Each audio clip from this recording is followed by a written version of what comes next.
umaga po. Kailan po ba si Sir John Deb Buson? Yes, ma'am. This is Rosalie, sir, from JDD Documentation Services po, a third-party vendor of Toyota Financing Services Philippines. Mag-i-interview po sana regarding po sa transaction po niyo kay Suzuki. Yes, ma'am. Okay lang po ba mag-interview? Yes, ma'am. Pwede naman.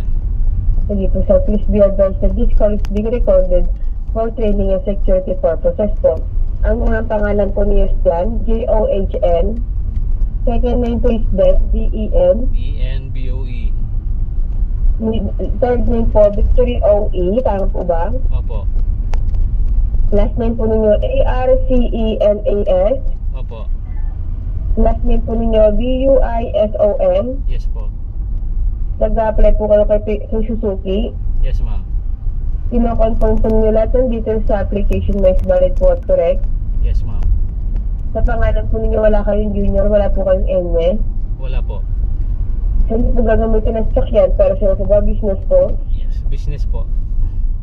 Business po ito. Ano pong source of income po nyo? May trabaho, may business po? Employed. Sa trabaho po ba ninyo, meron ka po bang work email? Wala naman po. Ano po? Gmail?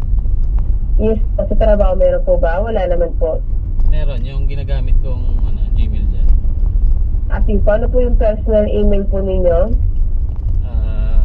John Buison, John Buson, tapos po 1988 1988 at gmail.com.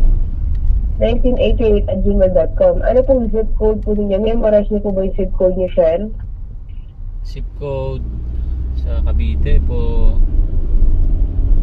parang 4110. Hindi ko lang sure. Bali, 4141